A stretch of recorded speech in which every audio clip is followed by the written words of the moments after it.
back to Let's Play Skyward Sword. I'm Decepticon Rampage, and we're now on a quest to find our Loftwing, since it has did not respond when we summoned it after Zelda pushed us off the edge of the world.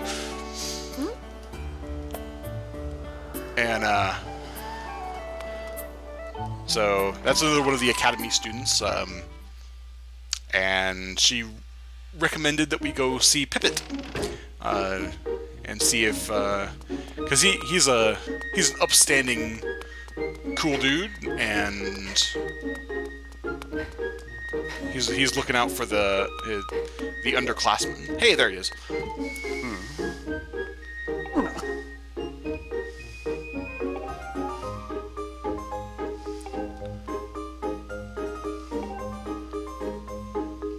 Alright, so he's recommending we go to the plaza.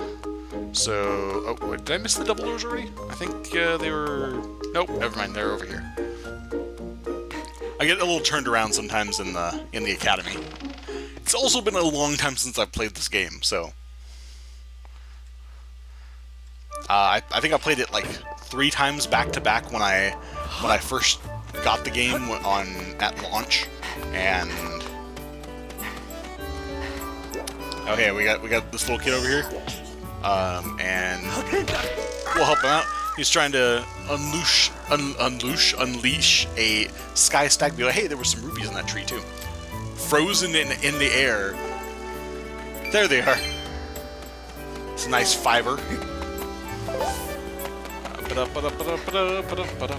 See, like I mentioned before, those fruit are like right where you need them to be, and we're gonna meet some interesting characters now. I will let the cutscene play out and not try to talk over it too much.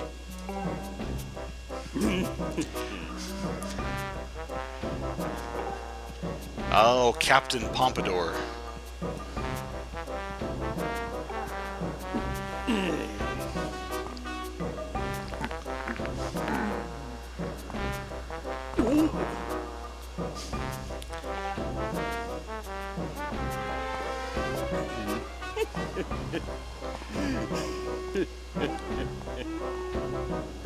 So this is Groose. I said I was going to talk over the cutscene, but it's not really a cutscene. He's just talking. You can read that. You can read along. Groose is an interesting character. I like his arc. It actually works out. It plays out nicely. I'm not going to really say anything about it, but it's definitely interesting, Anyway. Oh, the slickest Pompadour. I think it's the only Pompadour in town.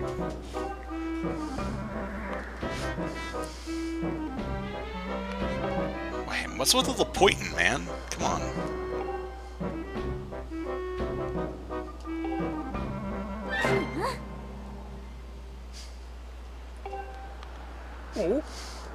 It's another thing that this Zelda, she's got a fiery personality. I think that's one of the things I like about her. Oh, and now Revenge of the Point.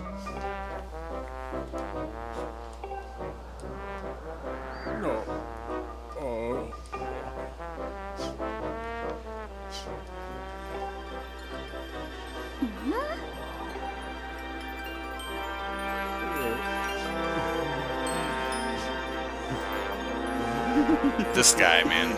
This guy.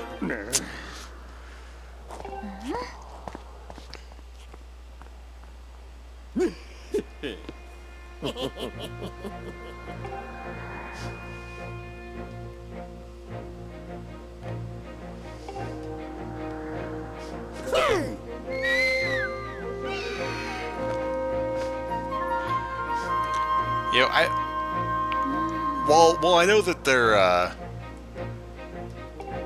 definitely meant to be like bully characters. Him talking about like Link being a failure, it's like I don't really see where they'd ever actually succeed in anything, to be perfectly honest.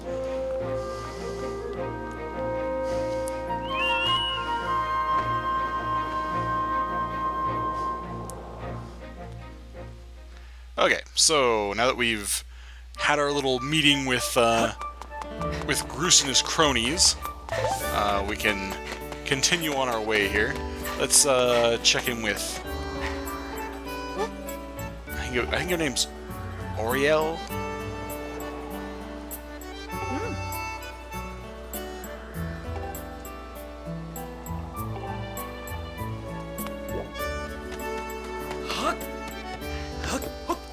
Okay, it recommends that I go back up to the statue of the goddess, but honestly, I'm pretty sure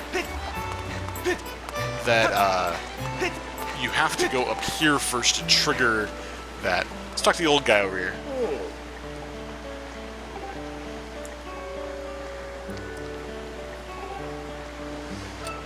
Just so you know, the fact that the statue only has one eye, pretty important for later on.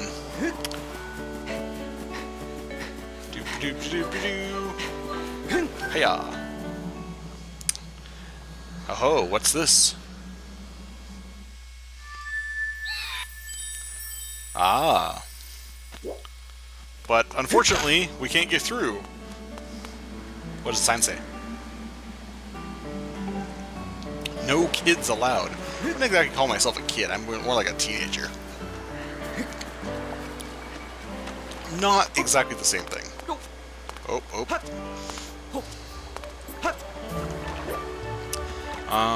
Let's see. Yeah, we can take it this way. Should be quick enough. Oh, yeah, it's definitely quicker than going all the way back around, so. Alright. So, now that we've done that, let's go ahead and head back up to the statue of the goddess. So I think that's the next. Oh, I know what that. Yeah. Okay. Haha. Yeah.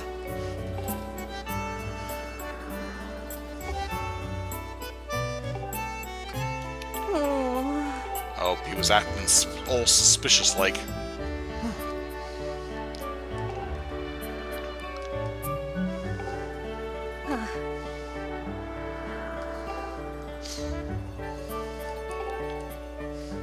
At this point, you gotta feel sorry for Fledge. You know, he's definitely not, you know, a strong guy, and you know he's kind of weak a character. You know, it easily gets pushed around and whatnot. Okay, hey, it's the map. Hey, look, that's exactly where I was. But now I don't want to go back over there because I've already been there.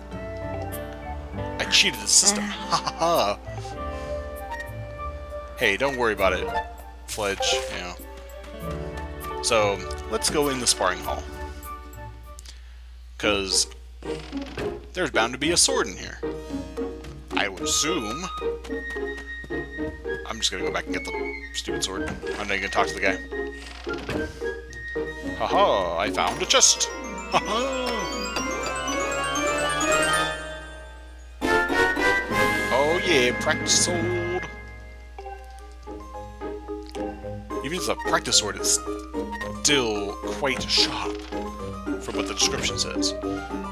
All right.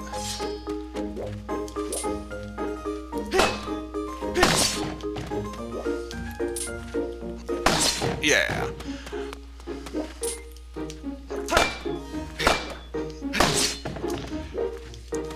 Now, one thing that that always gets me when it comes to criticisms about this game is there's a lot of people that will say that the controls are like just terrible. I can't agree with that at all.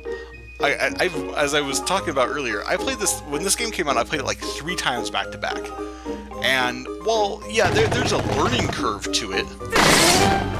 I don't think in any way, shape, or form it's the controls don't work. Fatal blow, hell yeah.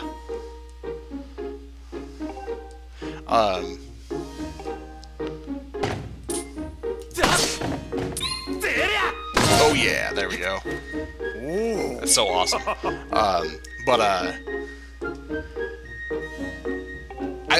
As far as I know, as far as I'm concerned, the controls work just fine. I think it's a matter of how well, you know, like how committed you are to it. You do have to be deliberate about it. You can't just wildly swing it around and expect to be able to succeed at the game. I mean, there's certain things that are, you know, where you don't really have to worry about it too much, but there's other ones, you know, a lot of the sword play in this game is definitely at the point where you have to be precise. It's the whole reason why it requires the Motion Plus add-on or a Motion Plus inside controller, is because it needs to have that one-to-one movement. And I can honestly say it is good. I just think a lot of people don't give it credit, and or it's a case of, you know, they're expecting something different from what the game actually is, and don't take the time to learn to actually use it well. I think that's one of the biggest problems that people, I imagine, have with the game, with the controls. I mean, you know, sometimes, yeah, so I'll say, like, the, you know, when I was practicing on those, what do you call them, the logs earlier, yeah, the ones that have, like, a diagonal strike on them, yeah, they can be a little bit difficult to get, but it's because you do have to be precise about it, and you have to be able to hit it from the right angle. It's not a case of the equipment not working. It's more a case of, you know, I didn't do it properly. And I think there's you know, the naysayers will not be willing to spend the time to learn how to do it properly, and they'll complain about the game being broken. Now, I will certainly say that there are plenty of games out there that utilize motion control that don't do it properly. Like, I will honestly say, Mario Kart, you know, like Mario Kart Wii or even Mario Kart 8 with the what do you call it, the if you try to use, like, the steering style controls, I've never been a fan of that, but that's just because I don't, you know, those have never worked as well for me.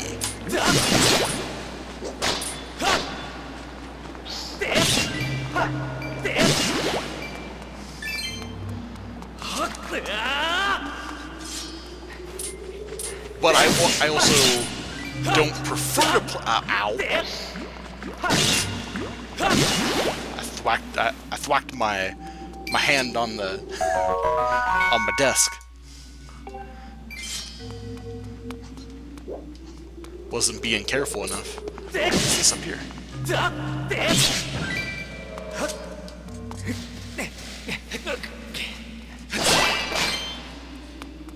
Oh, there was a bug in there. Too bad I can't catch bugs yet. Oh, 20 rupees! But, yeah, like I said, it's just one of those things that, you know, I think this game is a very, very solid entry in this series, and I really feel like it gets a bum rap, and for not really any reason other than, you know, it is different from some of the other games in the series, especially when it comes to the controls. And some people just aren't willing to actually, you know, give it a fair shake, or maybe it's just people don't understand how to properly utilize the motion controls. But again, I feel like this game does a really good job of it, and as long as you're willing to learn how to do it properly. Every once in a great while, from what I remember from my previous playthroughs, is I would be like, oh, it maybe didn't, it didn't work exactly how I wanted, like, 1 in 20 strikes or so.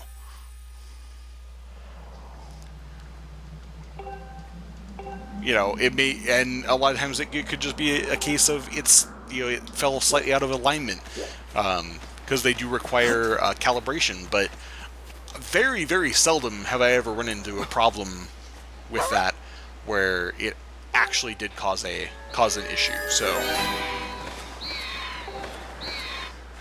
it's Malofwing! Don't worry, buddy, I'll get you out.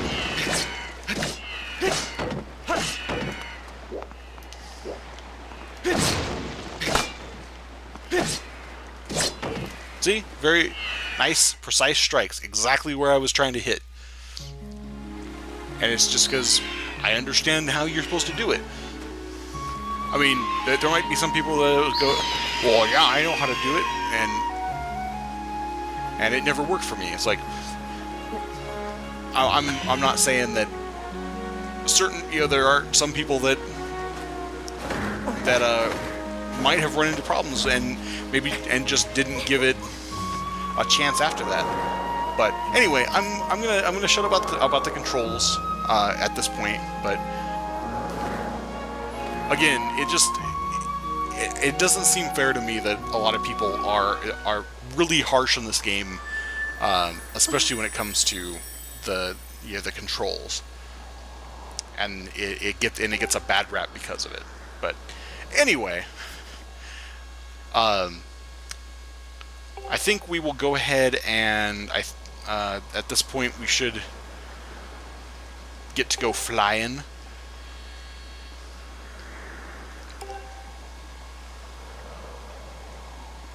Or actually, I think we might just go ahead and save that for next time. I'll see if this jumps directly into the next spot. If it does, I guess we'll just keep going.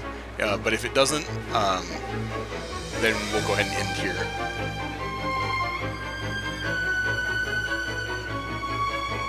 Yeah.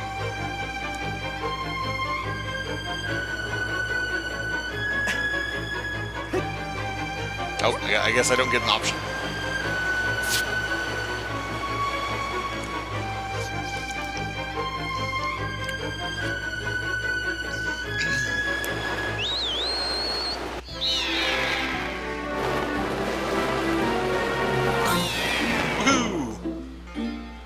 We're flying in the sky, Takakuha Patake.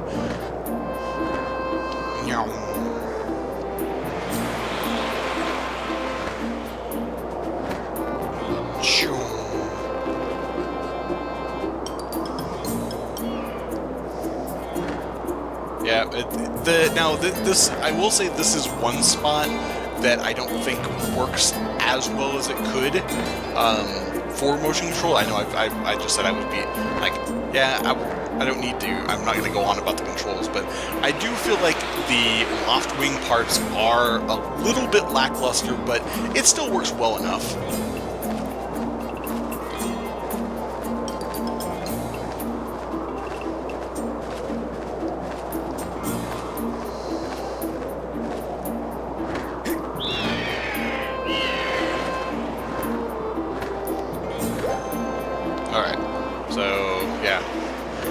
But it's pretty easy. I mean, it's like gain altitude, dive to pick up speed. You have charge attack. You can hit the brakes essentially and be able to just fly in place for a moment. But anyway, let's see. I think it's going to kick right into the next cutscene. So I think. Oh, okay. This is as good a spot as any. We'll go ahead and call it an episode here, and then pick up next time for the wing ceremony. So, thank you guys for watching this episode of Let's Play Skyward Sword. I am Decepticon Rampage, and we'll catch you next time. Bye!